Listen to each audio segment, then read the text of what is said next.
Selamat pagi Pak Heri, selamat pagi teman-teman. Saya Putri Julia Pramitarini akan membawakan usulan penelitian saya yang berjudul Pengaruh Net Profit Margin, Return on Asset, Return on Equity terhadap pertumbuhan laba pada perusahaan manufaktur yang terdaftar di BEI periode 2017 sampai 2019.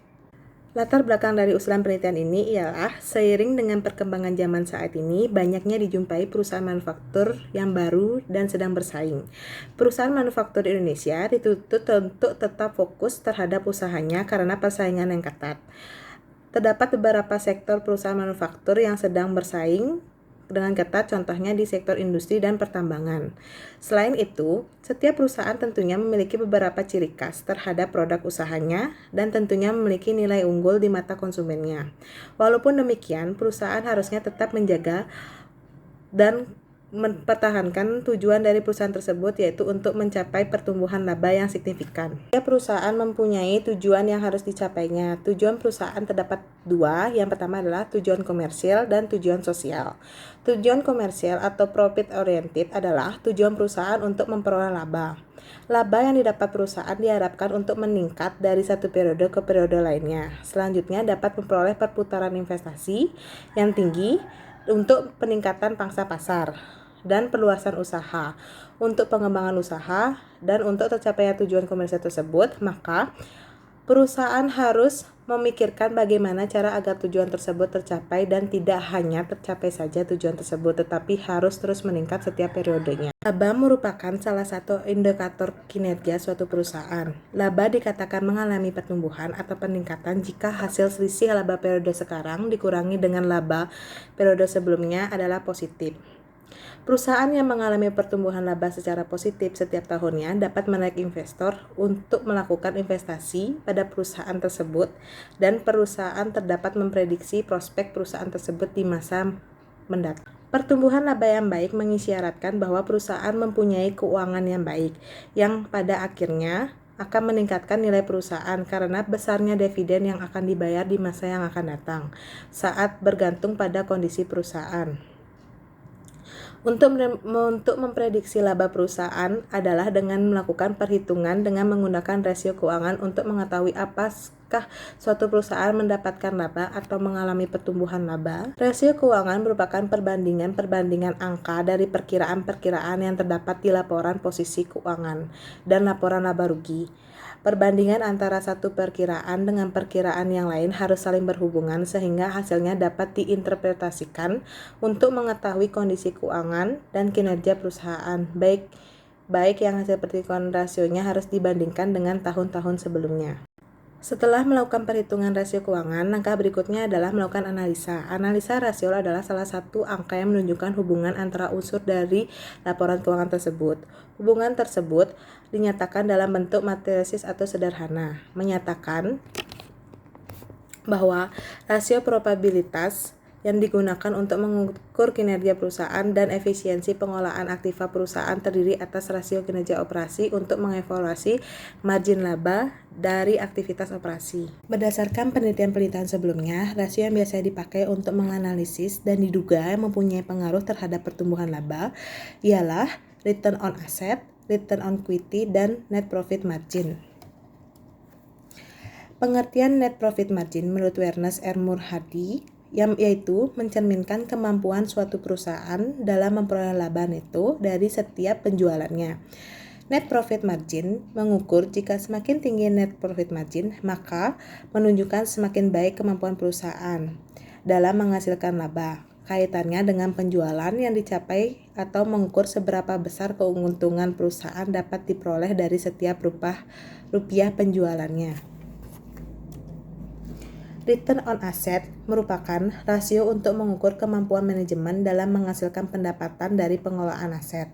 Return on asset dipengaruhi oleh profit net margin dan perputaran aktiva. Jika perusahaan ingin menaikkan return on asset, perusahaan bisa memilih dengan menaikkan perputaran aktiva dan mempertahankan profit margin, atau dengan cara menaikkan keduanya. Return on equity dapat digunakan untuk mengukur profitabilitas dari perspektif pemegang saham biasa. Rasio ini menunjukkan seberapa banyak rupiah yang diperoleh dari laba bersih untuk setiap rupiah yang diinvestasikan para pemegang saham menurut Wibowo Pujianti.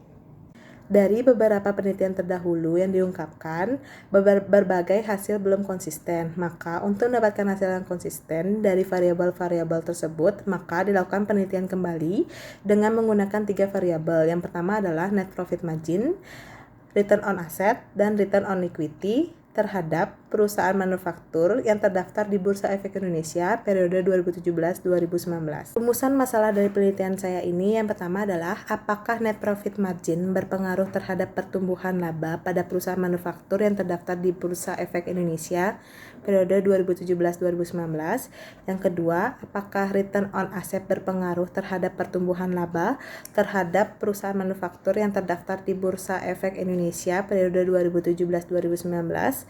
Yang ketiga, apakah return on equity berpengaruh terhadap pertumbuhan laba pada perusahaan manufaktur yang terdaftar di Bursa Efek Indonesia periode 2017-2019.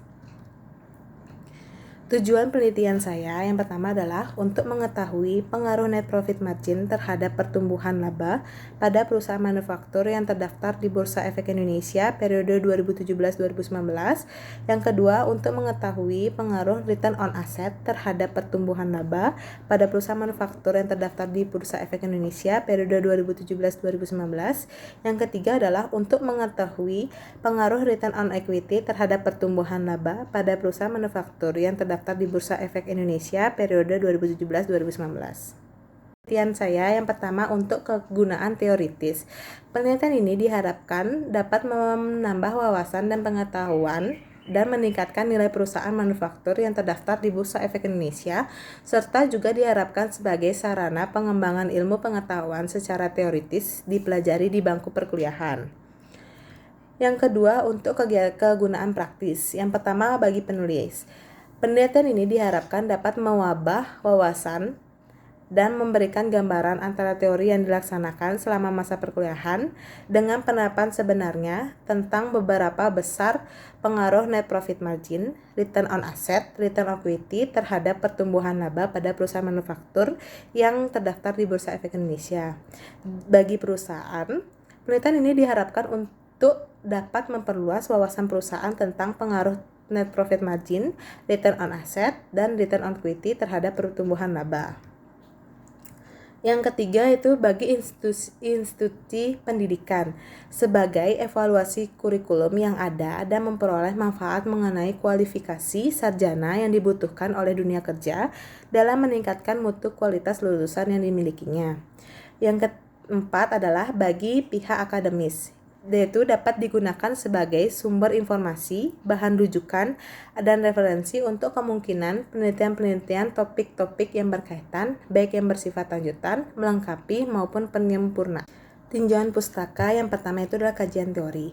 Kajian teori sinyal adalah suatu tindakan yang diambil oleh pihak manajemen suatu perusahaan untuk memberikan petunjuk kepada investor tentang bagaimana manajemen menilai prospek perusahaan tersebut.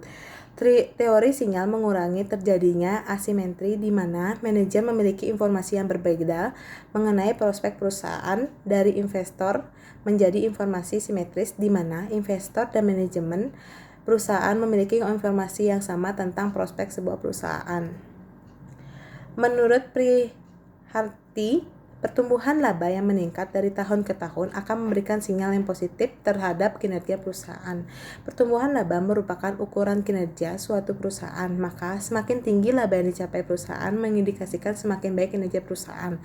Dengan demikian, apabila rasio keuangan perusahaan baik, maka pertumbuhan laba perusahaan juga baik.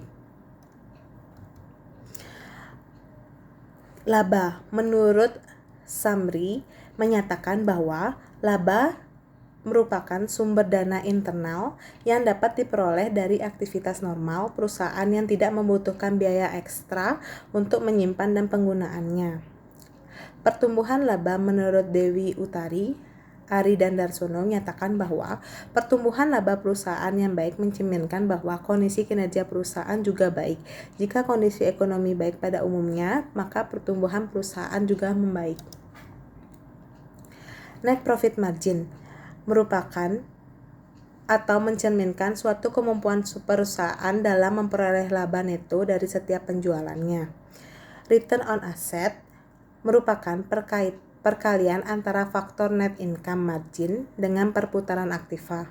Menurut Sutrisno, return on asset sering disebut sebagai rentabilitas ekonomis, merupakan ukuran kemampuan perusahaan dalam menghasilkan laba dengan suatu aktivitas yang dimiliki oleh perusahaan. Yang ketiga adalah return on equity. Rasio ini mengukur tingkat pengembalian dari bisnis atas seluruh modal yang ada. Return on equity merupakan salah satu indikator yang digunakan oleh pemegang saham untuk mengukur keberhasilan bisnis yang dijalaninya. Rasio ini juga dengan istilah rentabilitas modal sendiri. Kajian empiris dari penelitian saya ini yang pertama dari Hapsari tahun 2017 dengan judul penelitian Analisis rasio keuangan untuk memprediksi pertumbuhan laba. Penelitian ini dilakukan pada perusahaan manufaktur yang terdaftar di Bursa Efek Indonesia periode 2001 sampai 2005. Variabel dependen yang digunakan yang pertama adalah pertumbuhan laba, dan variabel independen yang digunakan yaitu turnover asset, net profit margin, gross profit margin, working capital to total asset, current liability to inventory, dan operating income to total asset. Hasil penelitian ini menunjukkan bahwa total asset turnover, net profit margin, dan gross profit margin berpengaruh signifikan terhadap pertumbuhan laba, sedangkan current liability to inventory berpengaruh signifikan positif terhadap pertumbuhan laba, working to capital to asset, dan operating income to total asset berpengaruh negatif terhadap pertumbuhan laba. Yang kedua adalah dari Cahyanningrum 2012 dengan judul penelitian Analisis manfaat rasio keuangan dalam memprediksi pertumbuhan laba. Penelitian ini dilakukan pada variabel dependen yang digunakan adalah pertumbuhan laba, dan variabel independen yang digunakan adalah total asset turnover, net profit margin, working capital to total asset, dan debt equity ratio. Hasil penelitian ini menunjukkan bahwa total asset turnover dan net profit margin berpengaruh signifikan negatif terhadap pertumbuhan laba, sedangkan debt to equity ratio tidak signifikan positif terhadap pertumbuhan laba, dan working capital to total asset tidak berpengaruh signifikan terhadap pertumbuhan laba. Kajian empiris yang ketiga dari Savitri 2016 dengan judul penelitian Pengaruh rasio keuangan terhadap pertumbuhan laba pada perusahaan manufaktur sektor industri konsumsi terdaftar di Bursa Efek Indonesia.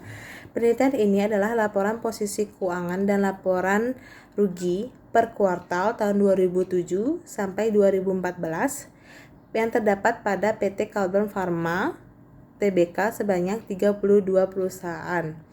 Variabel dependen digunakan adalah pertumbuhan laba. Variabel independen yang digunakan penelitian ini adalah debt to equity ratio, net profit margin, inventory turnover, equity, dan hasil dari penelitian ini menunjukkan bahwa debt to equity ratio, inventory turnover, return on equity berpengaruh positif signifikan terhadap pertumbuhan laba, sedangkan net profit margin tidak berpengaruh terhadap pertumbuhan laba. Kajian empiris yang ketiga dari Savitri 2016 dengan judul penelitian Pengaruh rasio keuangan terhadap pertumbuhan laba pada perusahaan manufaktur sektor industri konsumsi terdaftar di Bursa Efek Indonesia. Penelitian ini adalah laporan posisi keuangan dan laporan rugi per kuartal tahun 2007 sampai 2014 yang terdapat pada PT Caldron Pharma Tbk sebanyak 32 perusahaan. Variabel dependen digunakan adalah pertumbuhan laba. Variabel independen digunakan penelitian ini adalah debt to equity ratio, net profit margin, inventory turnover, equity, dan hasil dari penelitian ini menunjukkan bahwa debt to equity ratio, inventory turnover, return on equity berpengaruh positif signifikan terhadap pertumbuhan laba, sedangkan net profit margin tidak berpengaruh terhadap pertumbuhan laba. Empiris yang keempat yaitu berasal dari Marinda tahun 2017 dengan judul penelitian Pengaruh gross profit margin, net profit margin, return on asset, dan return on equity terhadap pertumbuhan laba pada perusahaan manufaktur yang terdaftar di Bursa Efek Indonesia. Variabel dependen yang digunakan adalah pertumbuhan laba, sedangkan variabel independen yang digunakan dalam penelitian tersebut ialah gross profit margin, net profit margin, return on asset, dan return on equity. Hasil penelitian ini menunjukkan bahwa gross profit margin, net profit margin, return on asset, dan return on equity berpengaruh terhadap pertumbuhan laba. Desain penelitian saya yang pertama adalah adanya fenomena masalah, ditemukannya rumusan masalah, dicarinya kajian teori dan kajian empiris, adanya hipotesis, habis itu populasi dan sampel, teknik analisis data, dan hasil penelitian. Identifikasi variabel. Dalam penelitian ini, variabel yang digunakan terdiri dari dua variabel. Yang pertama adalah variabel dependen dan variabel independen. Variabel dependen menurut Sugiono 2016 menyatakan bahwa variabel yang dipengaruhi atau dikenal juga sebagai variabel yang menjadi akibat karena adanya variabel independen dalam penelitian variabel dependen adalah nilai perusahaan, adalah pertumbuhan laba. Yang kedua adalah variabel independen menurut Sugiono.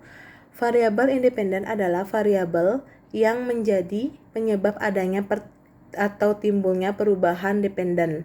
Disebut juga variabel yang mempengaruhi. Dalam penelitian ini, variabel independennya adalah net profit margin, return on asset, dan return on equity. Definisi operasional variabel. Yang pertama adalah variabel dependen. Variabel dependen yang digunakan penelitian ini adalah pertumbuhan laba. Pertumbuhan laba menurut Harahap 2011 adalah rasio yang menunjukkan kemampuan perusahaan untuk meningkatkan laba bersih dibanding di tahun sebelumnya. Laba yang digunakan adalah laba setelah pajak atau earning after tax. Pertumbuhan laba dirumuskan sebagai berikut. Y sama dengan laba perusahaan setelah pajak pada periode sebelumnya dikurangi dengan laba perusahaan setelah pajak pada periode sebelumnya dan dibagi dengan laba perusahaan setelah pajak pada periode sebelumnya. Pertumbuhan laba yang digunakan dalam penelitian ini adalah laba setelah pajak, merupakan laba setelah pajak periode tertentu, merupakan laba setelah pajak periode sebelumnya. Definisi operasional variabel. Untuk variabel independen yang pertama adalah net profit margin. Net profit margin merupakan rasio yang menghitung sejauh mana kemampuan perusahaan untuk menghasilkan laba bersih pada tingkat penjualan tertentu. Rasio ini juga diinterpretasikan sebagai kemampuan perusahaan untuk menekan biaya-biaya atau ukuran efisiensi di perusahaan pada periode tertentu. Menurut Martono dan Harjito 2008, net profit margin dapat dirumuskan sebagai berikut. Yang pertama, net profit margin sama dengan laba bersih setelah pajak dibagi dengan penjualan bersih dikali 100%. Variabel independen yang kedua adalah return on asset. Rasio ini mengukur tingkat pengembalian dari bisnis atas seluruh aset yang ada, atau bisa juga dikatakan bahwa rasio ini menggambarkan efisiensi pada dana yang digunakan jika perusahaan semakin tinggi. Return on asset berarti perusahaan semakin mampu memanfaatkan aset dengan baik untuk memperoleh keuntungan. Rumus dari return on asset yang pertama yang adalah laba bersih setelah pajak dibagi dengan total aktiva dikali 100%. Untuk variabel independen yang ketiga, yang pertama yaitu merupakan kemampuan perusahaan dalam menghasilkan laba bagi para pemegang saham. Semakin besar ROE, maka semakin baik kinerja perusahaan dalam menghasilkan keuntungan bagi pemegang saham. ROE menunjukkan seberapa baik suatu perusahaan menggunakan dana investasi untuk menghasilkan pertumbuhan laba. Untuk rumus ROE yang pertama adalah laba bersih setelah pajak dibagi modal dikali dengan 100%. Teknik pengumpulan data. Pola penelitian ini dilakukan melalui dua tahapan. Tahapan yang pertama dilakukan melalui studi pustaka, yaitu mencari jurnal, penelitian terdahulu, serta buku-buku yang berkaitan dengan masalah yang diteliti. Tahapan kedua yaitu studi dokumentasi, yaitu mengumpulkan laporan keuangan masing-masing perusahaan yang terdaftar di Bursa Efek Indonesia periode 2017-2019. Pengumpulan data sekunder diperoleh dari situs resmi www.idx.co.id untuk memperoleh data mengenai laporan keuangan yang dibutuhkan dalam penelitian. Jenis dan sumber data. Jenis data adalah data kuantitatif, yaitu data berupa angka-angka yang diperoleh dari situs resmi. Dalam penelitian ini, data kuantitatif diperoleh dari www.idx.co.id. Sumber data yang dipergunakan dalam penelitian ini berupa data sekunder yang bersumber dari laporan tahunan perusahaan manufaktur yang terdaftar di Bursa Efek Indonesia periode 2017-2019. Teknik penentuan sampel. Yang pertama, populasi. Populasi merupakan himpunan individu atau objek yang banyaknya terbatas atau tidak terbatas. Populasi dalam penelitian ini merupakan populasi terbatas, yaitu perusahaan manufaktur yang terdaftar di Bursa Efek Indonesia periode 2017-2019 yang melaporkan keuangannya secara berturut-turut selama periode penelitian. Yang kedua adalah sampel. Teknik pengambilan sampel yang digunakan dalam penelitian ini adalah teknik purposive sampling. Menurut Sugiono, purposive sampling adalah teknik pengambilan sampel bersumber data dengan pertimbangan atau kriteria tertentu. Kriteria tertentu yaitu yang pertama adalah perusahaan manufaktur yang terdaftar di Bursa Efek Indonesia periode 2017-2019. Yang kedua, perusahaan manufaktur yang menerbitkan annual report secara lengkap selama periode penelitian. Yang ketiga, perusahaan manufaktur yang terdaftar di Bursa Efek Indonesia selama periode penelitian yang tidak mengalami kerugian. Yang terakhir adalah perusahaan yang menggunakan nilai rupiah sebagai mata uang pelaporan dengan tujuan agar laporan keuangan yang digunakan memiliki kesamaan mata uang pada saat perhitungan. Sekian presentasi dari ujian penelitian saya. Terima kasih.